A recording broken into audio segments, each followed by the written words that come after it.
Is it possible to invest too safely in your retirement plan? Shout out to Megan Drew at Investopedia, and thanks for featuring me in the article. Of course, everyone and their brother knows that inflation is serious. The cost of everything is getting more expensive. So if you retire with a $60,000 annual budget, in just 20 years, it's going to be $90,000, and that's assuming a small 2% inflation. And if inflation is 3%, you could pretty much expect your budget to have to double in 20 years. There's a lot of rules of thumb out there, such as maybe holding 90 to 100% stocks in your 20s and then slowly going down, transferring from stocks to bonds as you get into retirement. But as I mentioned in the article, every plan is unique, and I like using more of a framework instead of just a go-to percentage allocation. And what I mention is if you need the money in the next 1 to 2 years, you really have to keep that in cash. It's just too risky to invest those dollars. And if you need money over the next 3 to 5 years, maybe some bonds or fixed income sources, and then pretty much anything after that could reasonably go into or be considered for stocks.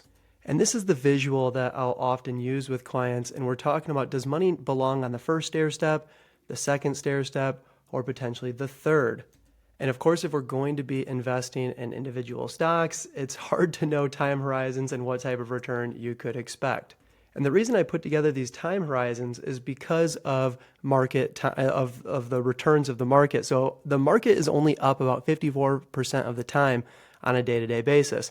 I am not going to bet your success on 54% odds. That is going to the casino essentially. But if you extend your time horizon over 1 year, since 1950, the stock market has been up 79% of the time over any 1 year period. And then if you expand that time horizon, of course, you get into the 80s, 90s, and even times in which you've never lost money in the stock market.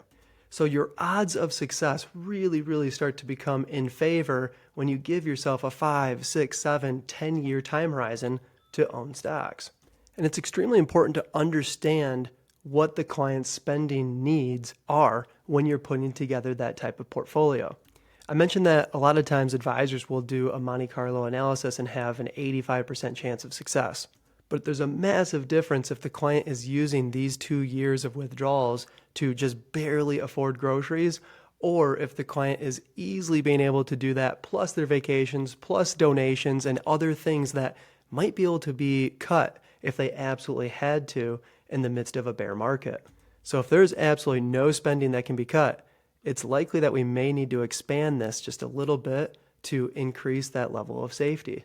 As I say in the article, a good advisor is going to be asking great questions, getting clarification on your goals, and really being able to quantify them, and using that information to actually build a financial plan.